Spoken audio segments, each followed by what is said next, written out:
à tous, aujourd'hui je vais vous faire la deuxième partie de mon bilan lecture pour le mois d'août 2018.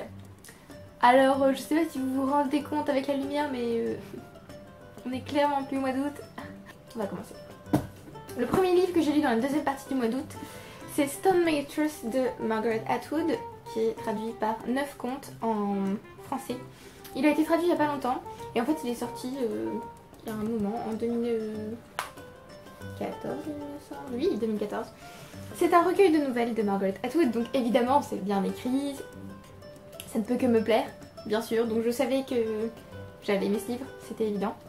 Comme je le dis à chaque fois que je lis un Margaret Atwood, elle écrit tellement bien qu'elle peut traiter n'importe quel sujet, même si le sujet me touche pas forcément, ou même si l'histoire m'intéresse pas tellement, je sais que je vais adorer, parce que son écriture est juste géniale.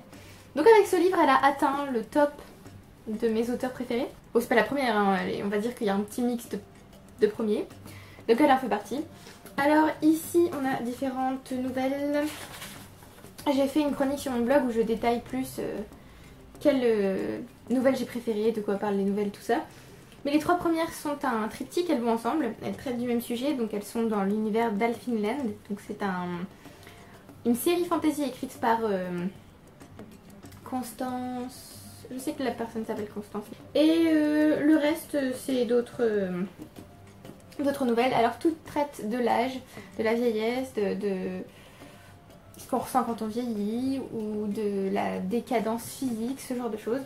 Où on peut se dire que c'est pas très sympathique, mais parfois c'est traité avec humour, parfois c'est très cruel, du genre la nouvelle qui s'appelle le matelas de pierre, justement, Stonematers, est vachement cruel, je trouve. Et Torching the Dusties, je crois que c'est traduit par... Non, je me souviens plus de la traduction. En gros, c'est Brûlons les vieux. Et c'est assez triste. Et ça nous fait réfléchir sur la façon dont on traite les personnes âgées et tout ça. C'était génial. Voilà. Alors mes préférés sont... Les trois Alfinland, j'ai adoré. Enfin, les trois dans l'univers d'Alfinland, j'ai adoré. Notamment la première qui était géniale. J'ai éclaté de rire pendant I Dream of Xenia with the Bright Red Teeth. Je rêve de Xenia aux dents très rouges, rouge brillant, rouge éclatant. C'était drôle. Les autres sont assez... Et Stonematers c'était aussi une de mes préférées. Donc voilà, si vous voulez en savoir plus, vous pouvez aller voir la chronique sur mon blog. Ah, et je dois aussi vous prévenir que c'est un peu du réalisme magique. Enfin, en fait, on sait pas trop si c'est du fantastique, du réalisme magique, de la fantasy carrément, donc c'est très bien. C'était une petite touche bienvenue, je trouve. Ensuite j'ai lu Ragnarok, The End of the Gods de A.S. Byatt, donc je crois que c'est traduit juste par La fin des dieux en français.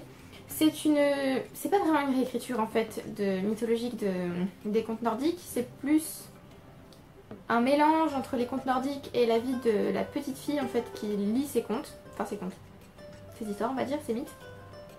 Et en fait je m'attendais pas trop à ça, je pensais vraiment que c'était une réécriture. Bon, je me suis dit bon allez, ça peut être intéressant. Donc en fait on a une alternance entre la vie de la petite fille et les mythes.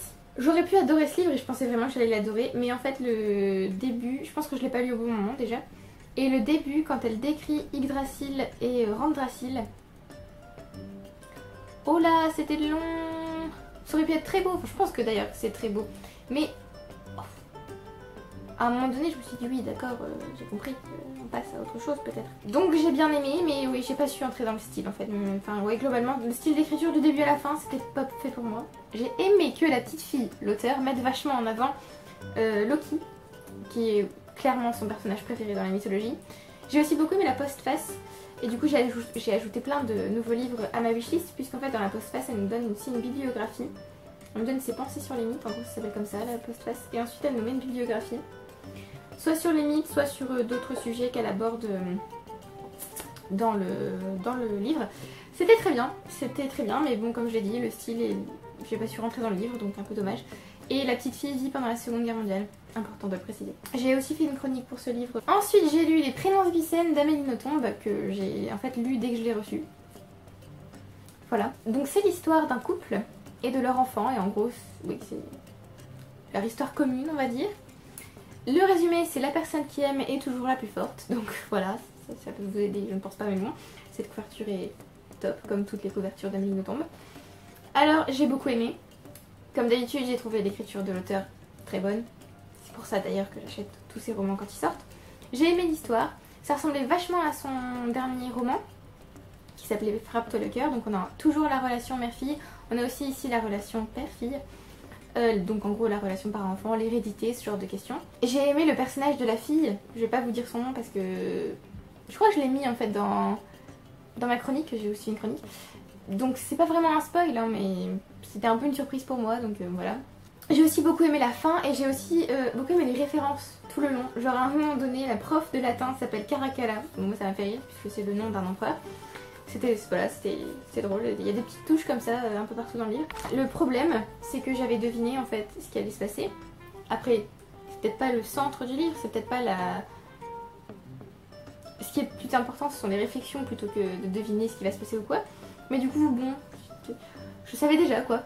Et j'ai trouvé aussi ici que Amélie Nothomb s'explique en fait quand elle écrit. C'est-à-dire que d'habitude, elle écrit quelque chose et... c'est au lecteur de faire le lien, de se dire ah bah oui ça veut dire ça, ça c'est ça ou quoi. Et là non, là j'ai l'impression qu'elle explique trop quelque part. Et donc c'était un peu moins poétique. Voilà. C'est un petit peu dommage. Et c'était aussi court. Enfin d'habitude, tous ces romans sont courts. Mais là je sais pas, j'ai eu l'impression qu'il m'avait manqué quelque chose. Voilà, par contre la fin, c'est mon chat qui chasse. Tout va bien. La fin est géniale, j'ai beaucoup aimé et j'adore la dernière phrase qui clôt très bien le livre. Ensuite j'ai lu L'Acacia de Claude Simon. C'était très long. Très très long. Étant donné qu'il y a des phrases qui peuvent faire jusqu'à 10 pages. 10 pages pour une phrase. Ensuite une famille, la même, pendant la guerre 14-18, pendant la guerre 39-45. Et on va en fait... du coup c'est beaucoup répétitif puisqu'on nous rappelle qui a touché les personnages, tout ça. Et waouh, c'est... d'un côté c'est bien, mais franchement, un style pareil, je ne peux pas. Je déteste ce genre de style tellement long. J'aime bien parce que souvent on nous dit ah oui, Proust, c'est chiant, c'est très long, les phrases sont interminables. Non, non, non. Lisez L'Acacia de Claude Simon et après on reparle des phrases à rallonge de Proust, ok? Parce qu'à côté, Proust, il écrit vraiment des phrases très courtes, hein, honnêtement. Donc j'ai aimé en gros suivre la famille, avoir une fresque des deux guerres. Mais bon, le style, les phrases trop longues, les répétitions, je n'en pouvais plus. Ensuite j'ai lu Only Ever Yours de Louise O'Neill qui n'a pas encore été traduit. Un petit rayon de soleil, c'est merveilleux. J'ai adoré ce livre. J'ai vu que certains parlaient de lui comme d'un remake de La Servante écarlate de Margaret Atwood, mais en ya.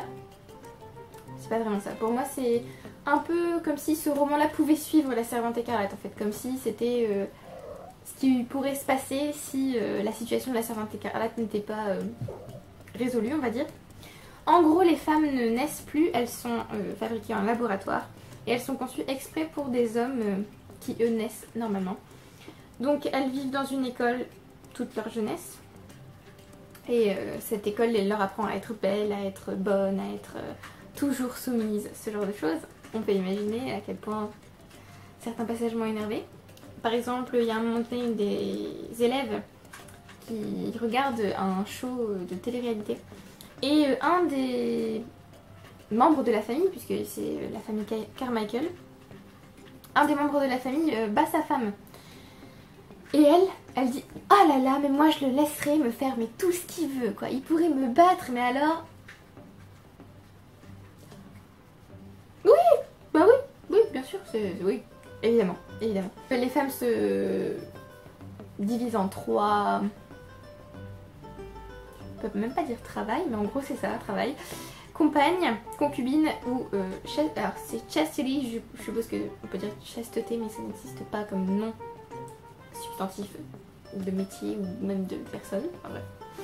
Une personne chaste, on va dire.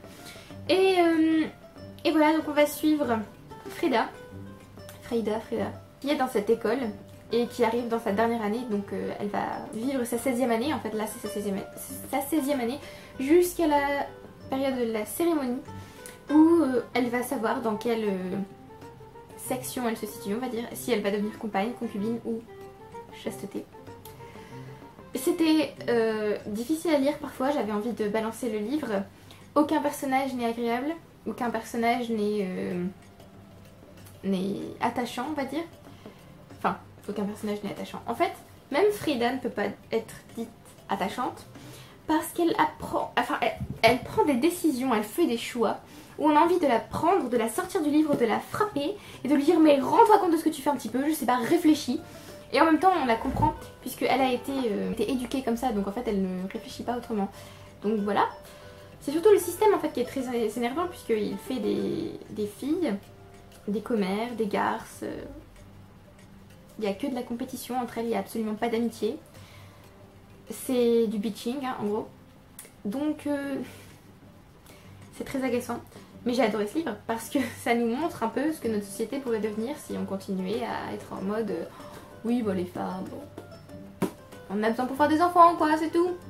Oui, évidemment. L'écriture était très bonne et du coup le livre était très réaliste puisqu'à des moments je me disais non mais ça se passe en fait, ça existe vraiment dans notre monde. Donc on n'est pas si loin là. Donc je l'ai trouvé proche de La Servante écarlate sans être un remake comme certains le disaient.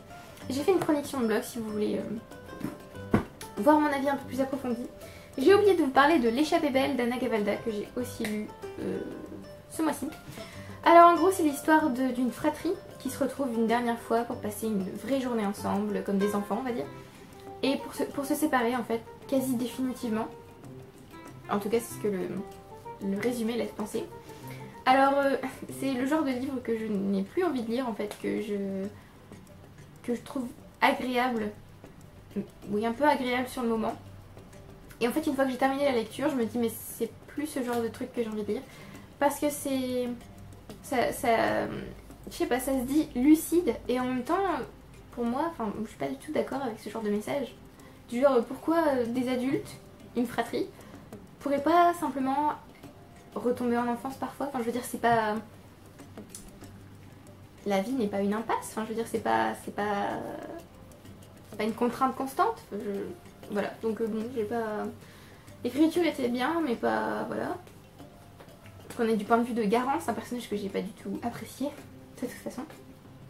Puisque c'est un peu la garce de la famille, celle qui aime bien les conflits, ce genre de trucs, et j'aime pas trop ce genre de personnage. J'ai quand même ressenti de l'émotion à la fin, c'était bien ça. Il y a aussi énormément de clichés, ce que j'ai trouvé vachement dommage. Et j'ai bien aimé le personnage de Simon, qui a une philosophie de vie proche de celle que j'aimerais avoir. Sauf qu'en fait, on a l'impression que le livre nous dit non mais en fait il a tort. Il peut pas vivre comme ça en vrai, c'est pas possible. Du coup, oui, pas trop satisfaite de ma lecture. Et j'ai aussi fait une chronique sur le blog. En fait c'était vachement triste. Voilà. Et enfin, le dernier livre que j'ai lu ce mois-ci, c'est Un chat des rues nommé Bob de James Bowen. Parce que je me suis dit tiens on va faire une petite sélection des livres qui sont là depuis très longtemps. Des livres courts qui sont là depuis très longtemps. Et Un chat des rues nommé Bob en faisait partie. Donc c'est une autobiographie, témoignage, mémoire si on peut dire, de James Bowen qui vivait dans la rue et qui a rencontré un chat, Bob, et ça lui a ça a complètement changé sa vie. Alors bon bah j'ai beaucoup aimé voir la relation homme-animal, puisque je suis convaincue que ça existe, évidemment, je veux dire, je le vis et j'ai envie de le vivre encore, mais il y a certaines personnes qui... Non, c'est pas possible, ce genre de choses, un animal c'est un meuble en gros. Et ben là pas du tout, donc en fait c'est réconfortant de lire ce genre de livre, c'est bien. Et ça démystifie aussi le fait de dire oui, de toute façon un chat, il s'en fout de ses humains, concrètement, tu le donnes à manger c'est tout. Et ben non, clairement pas. D'ailleurs il est trop beau ce chat, franchement faut avouer. C'était aussi difficile à lire parfois, donc il y a de bons moments dans la rue avec Bob, avec les gens qui sont gentils, qui sont généreux, tout ça. Et après il y a aussi des moments affreux avec des gens horribles, idiots, stupides, insultants aussi. Enfin. Il y a aussi un passage sur les symptômes de manque que va ressentir James Bowen quand il va passer de la méthadone au Subutex. La méthadone c'est apparemment une drogue qu'on prend après l'héroïne pour essayer de se déshabituer à l'héroïne. Et ensuite on passe au Subutex qui est un médicament apparemment. Et on réduit les doses petit à petit. Et donc là il y a 2 jours de symptômes de manque.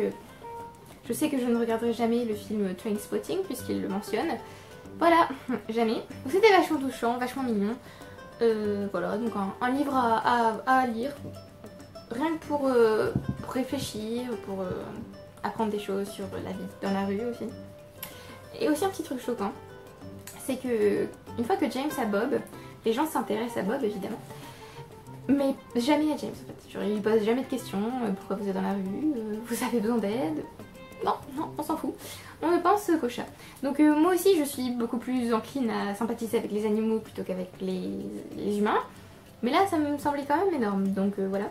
J'ai aussi fait une chronique sur le blog si vous voulez. Donc je vais vous faire le petit bilan du mois. Alors je voulais vous dire aussi, si vous avez loupé des titres de livres ou quoi, ou si vous savez pas comment ça s'appelle en français ce genre de truc, ou en anglais selon... voilà. Je mets toujours les livres que je présente dans la description en fait. Voilà, donc si vous voulez. Alors mon bilan. En gros ce mois-ci j'ai acquis 9 livres, j'en ai lu 23. Et le meilleur c'était, enfin les meilleurs c'était... Les meilleurs étaient donc Une maison de poupée d'Henry Gibson, que j'ai lu dans la première partie du mois, Stone Waitress de Margaret Atwood, donc 9 contes, et Only Ever Yours de Louise O'Neill. J'espère d'ailleurs qu'il sera traduit bientôt. Le fail c'était Rocket and the Phoenix, parce que je m'attendais à autre chose. La déception, les déceptions, c'est DC Hero Girls, tome 1 à toute épreuve, et Ragnarok de A.S. Byatt, parce que je m'attendais pas du tout à un style comme ça. Et la surprise, ce sont les carnets de cerises, parce que je m'attendais vraiment pas à aimer autant. Alors en tout, j'ai lu 5526 pages, c'est un record pour l'instant pour l'année. J'ai lu 7 BD, donc 2 comics, 2 mangas, une BD fantasy et 2 contemporaines apparemment, je ne sais même pas ce que j'ai écrit, oui je pense. J'ai lu une pièce de théâtre classique, 11 romans, donc 2 mythologie, réécriture mythologique, 2 fantasy, 3 classiques, 2 science-fiction et 2 littérature contemporaine, 3 non-fiction, c'était 3 autobiographies, et un recueil de nouvelles qui était un peu réalisme magique. J'ai commencé 3 séries parce que... évidemment. J'ai commencé Green Lantern, Library Wars et les carnets de cerises. Voilà, donc c'est tout pour cette vidéo. J'espère que vous avez apprécié, merci d'avoir regardé jusqu'au bout. N'hésitez pas à me dire si vous avez lu certains de ces livres ou si vous avez envie de les lire, si vous avez apprécié, si vous les avez lus, tout ça. Je voulais vous prévenir que je risquais de vous faire moins de vidéos pendant l'année. Parce que déjà là, je travaille, donc ça va être un petit peu compliqué. Donc je vais essayer au moins de vous faire des bilans lecture si j'arrive à lire. Sinon j'essaierai de vous faire des petites vidéos histoire de garder la chaîne vivante cette année. Mais ça va être un peu plus compliqué que là, cette année, ou pendant les vacances, tout ça, où j'ai pu faire un peu plus de vidéos.